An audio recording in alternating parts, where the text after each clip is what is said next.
trop de projets, trop peu de temps, ça va être le titre de cette session, en effet, où on va parler de Lean Portfolio Management.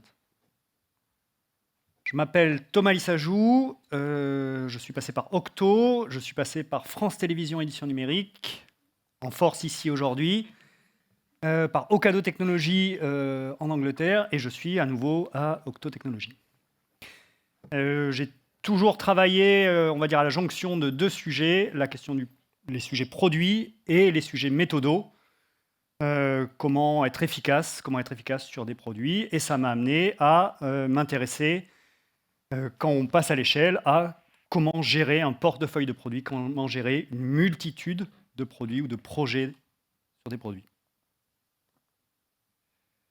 Aujourd'hui, je vais vous parler d'expérience, peu importe en tant que consultant ou en tant qu'interne. Donc chez Ocado, il y a quelques années, donc aux alentours de 2016, pas connu en France, mais ils font de l'e-commerce. C'était un département de 800 personnes entre l'Angleterre et la Pologne, avec des équipes agiles.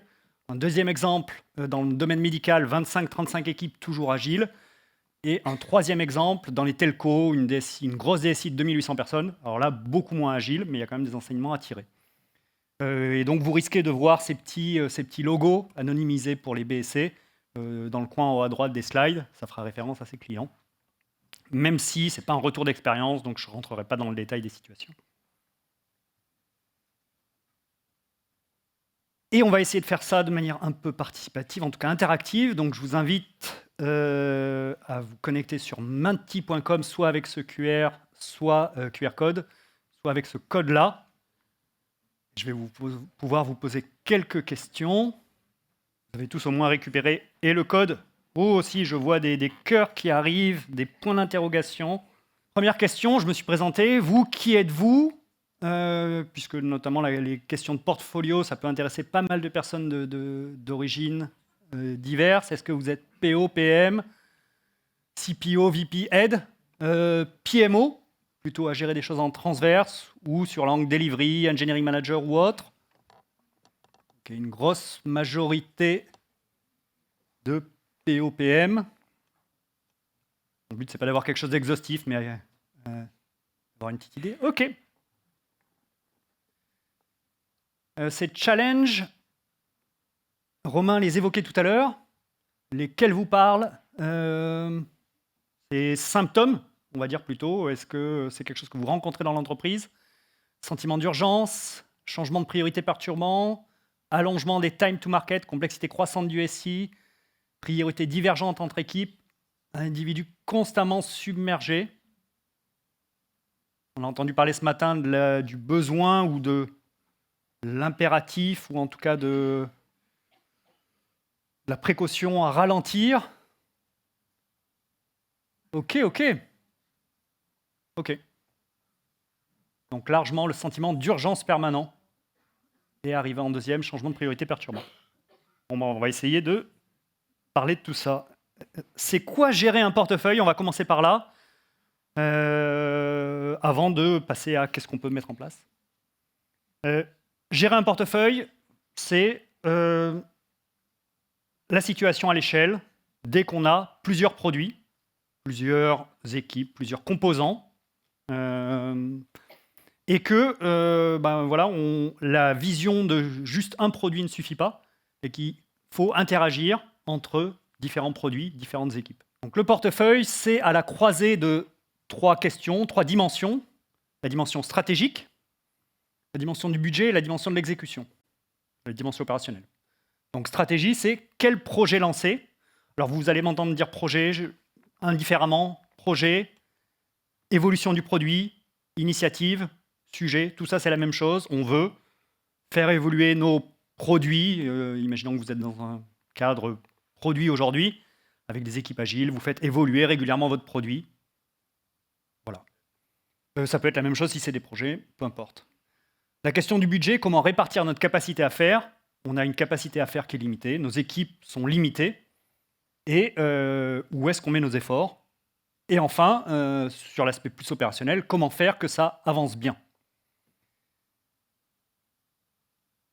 Si je reformule ça sous une autre forme, peut-être plus familière, sous l'angle produit, 3 dimensions, 3 questions. Do the right thing, do it right et do it fast. Se concentre-t-on et cherche-t-on à finir les choses les plus importantes? Lance-t-on les projets les plus importants? Lance-t-on les évolutions du produit les plus importantes? Non seulement à l'échelle du produit, mais à l'échelle de l'entreprise. Respecte-t-on les standards? Alors ça peut être les standards techniques, mais ça peut être aussi, on en parlait tout à l'heure, on avait une table ronde sur la user research, les standards de user research. Fait-on le bon niveau de user research avant de lancer nos projets? Et qu'est-ce qui nous ralentit? Est-ce qu'on arrive à faire ça de manière fluide, efficace et rapide? Donc c'est à la croisée de ces 3 dimensions, et en fait, je ne vais pas trop parler de do it right, de quels standards se fixe-t-on, notamment techniques. Je ne vais pas trop parler de budget. Je vais plutôt me concentrer sur la dimension temporelle. Donc comment garantir le lien rapide et efficace entre la stratégie et l'exécution, et faire les bons projets rapidement. Certaines personnes ont pu dire ça, il n'y a pas de pire gâchis qu'un produit inutilisé. On a beaucoup parlé de cette question de définir qu'est-ce qui est utile et vérifier que c'est utilisé. Mais il n'y a aussi pas de pire gâchis que de tarder à vérifier qu'il est aussi utile que prévu. J'ai un projet, il est super utile, mais si je mets 2 ans avant de le livrer, projet, évolution du produit, si je mets 2 ans avant de le livrer, je vais vérifier qu'il est utile ou pas. Mais en tout cas, on veut pouvoir boucler cette boucle rapidement. Ça va être c'est un élément clé, cette dimension temporelle. Est-ce qu'on est capable de garantir qu'on a des ambitions, utilisateurs, stratégiques, peu importe, mais qu'on les remplit rapidement?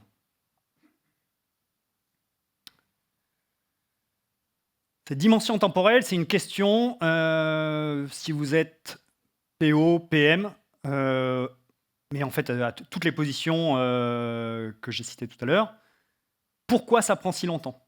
Vos utilisateurs, vos demandeurs, le COMEX, vous posent certainement souvent cette question.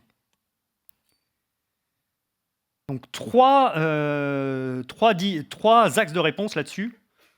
Le premier, c'est que la demande est toujours largement supérieure à la capacité.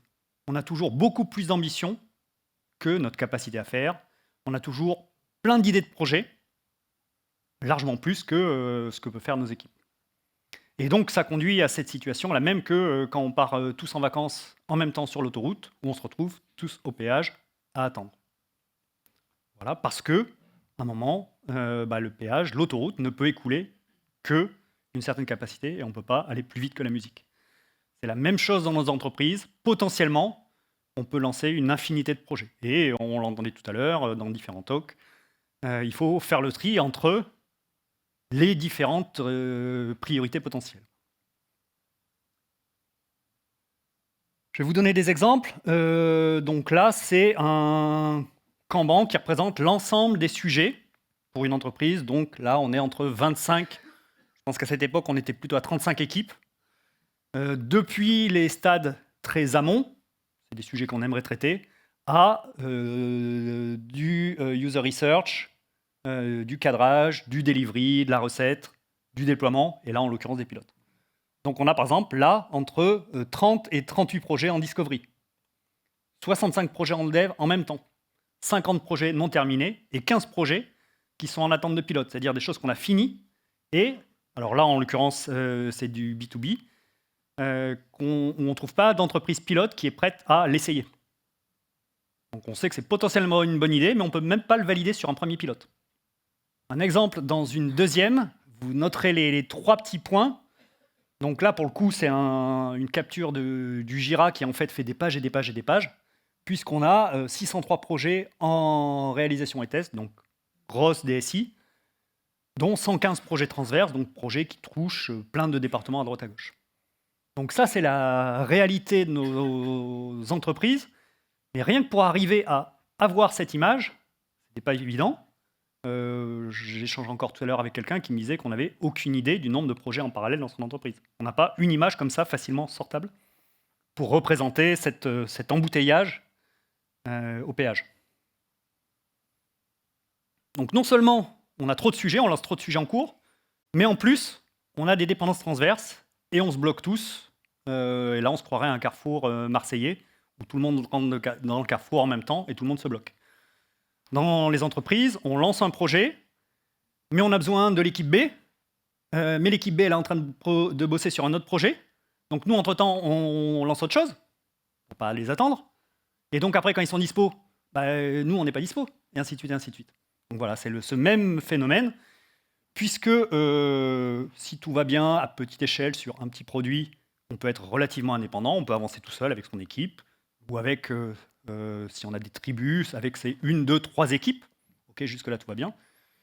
Mais dès qu'on grossit, il y a des composants qui sont partagés, on a besoin d'autres équipes à droite, d'autres équipes à gauche, etc. Donc, de nombreuses dépendances qui font que ça affecte, ça fait perdre du temps, et on passe le temps à s'attendre les uns les autres. Un exemple encore sur, là, dans le Kanban, dans la liste de l'ensemble des projets aux différentes étapes, voilà, une même équipe qui intervient sur tous ces projets à la fois.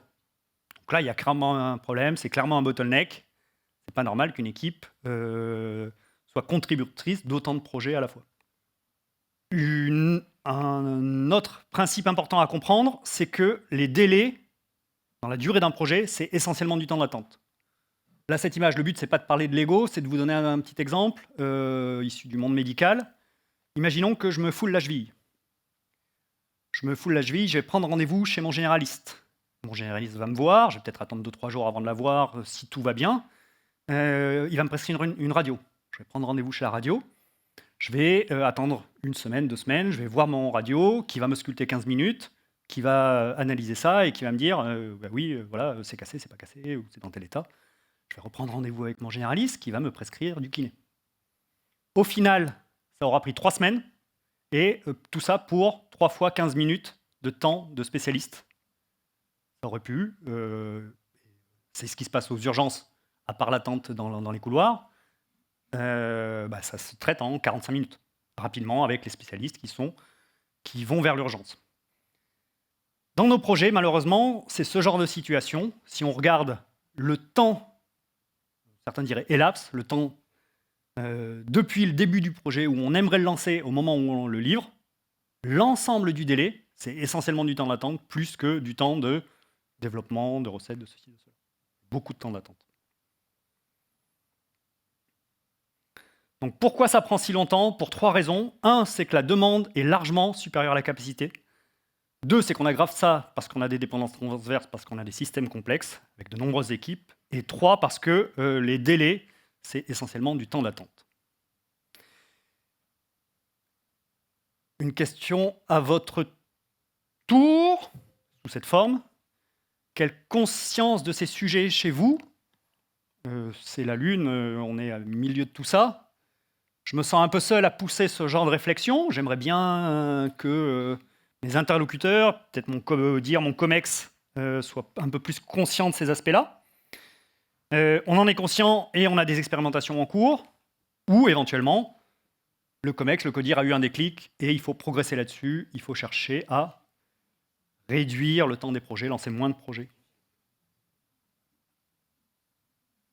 Ok.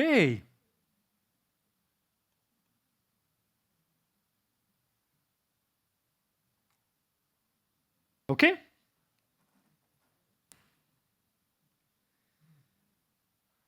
La bonne nouvelle, c'est que ce n'est pas une fatalité, c'est qu'on peut obtenir des résultats, on peut travailler le portfolio et pas juste subir tous ces phénomènes que je viens de citer. Je vais juste vous donner 2 exemples. Alors c'est un graphe que je vais reprendre tout à l'heure. Je suis désolé, la légende n'est pas super explicite. C'est un graphe de distribution où on a pris l'ensemble des projets pour une entreprise, sur déjà le premier semestre, puis après le second. Donc sur l'axe horizontal, c'est la durée des projets. Donc là, par exemple, à gauche, on voit qu'on a un projet qui a pris 1 semaine et un autre projet qui a pris peut-être 3 semaines.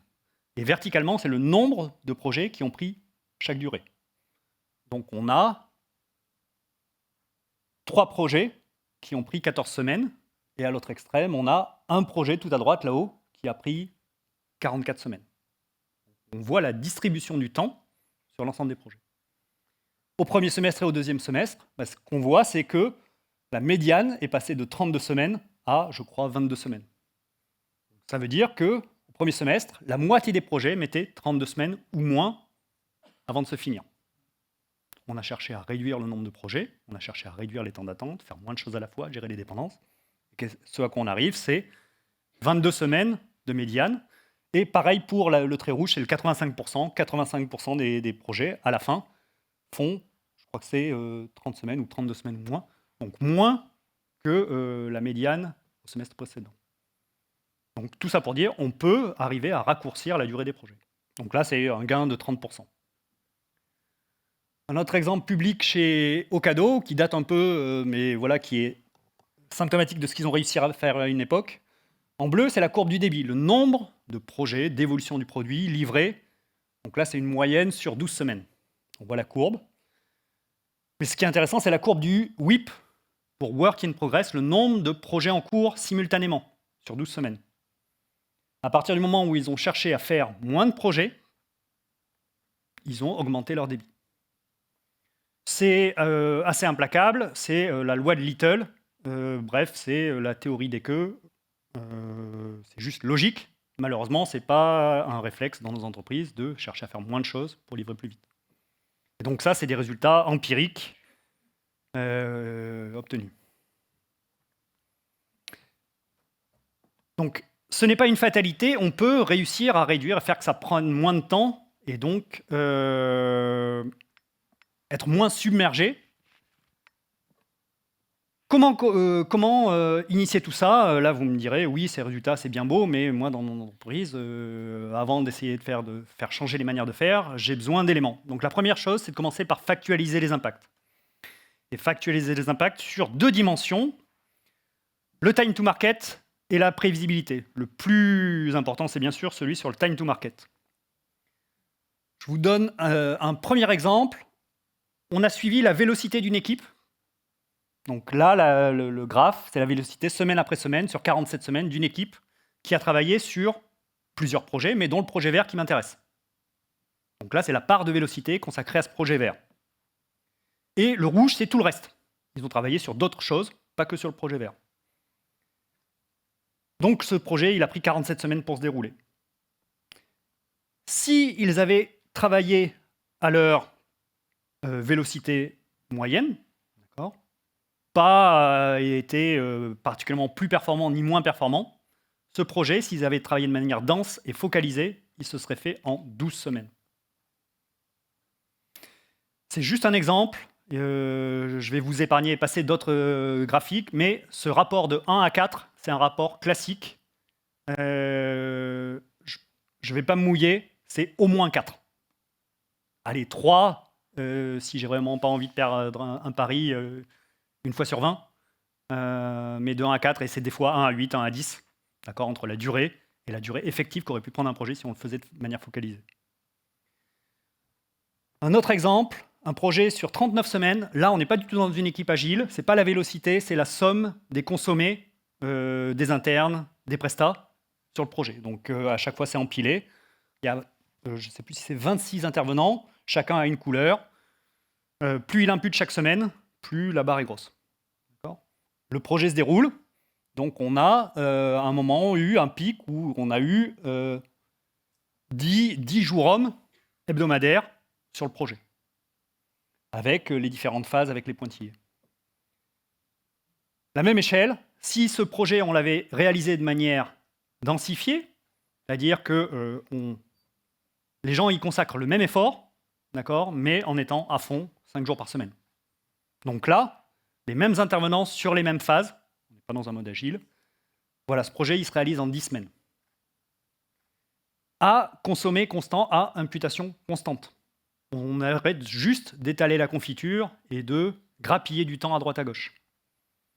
Grappiller du temps à droite à gauche, là c'est un graphe de répartition. Combien de temps les gens ont mis sur, là en l'occurrence 3 projets, mais on va s'intéresser au jaune, semaine par semaine. Donc c'est la part des imputations hebdomadaires Donc là, comment le lire?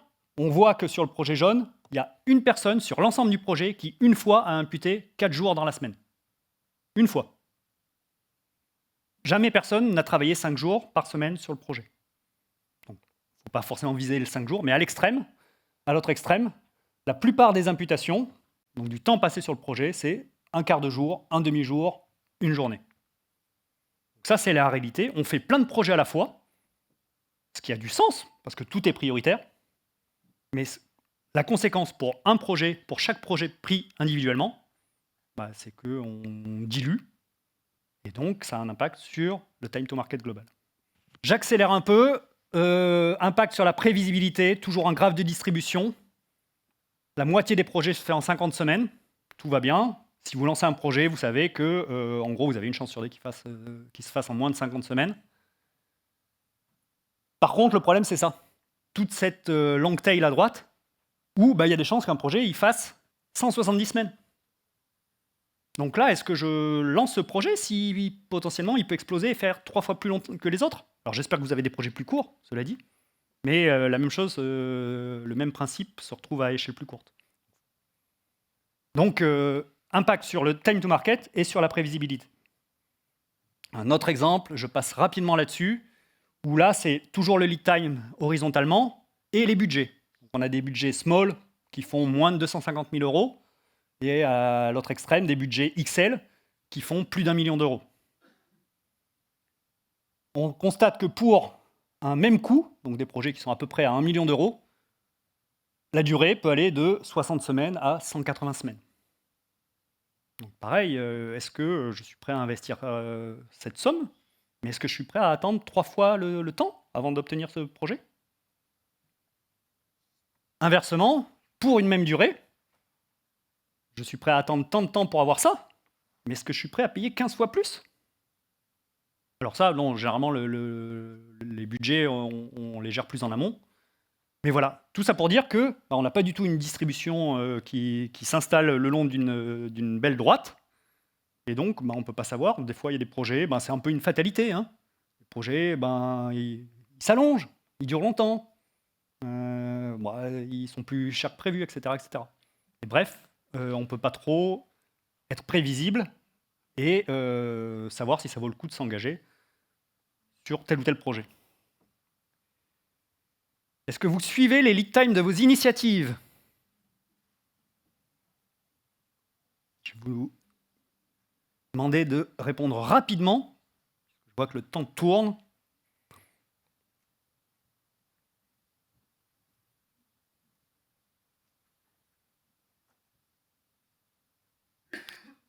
À gauche, l'emoji, c'est de quoi il me parle, le monsieur?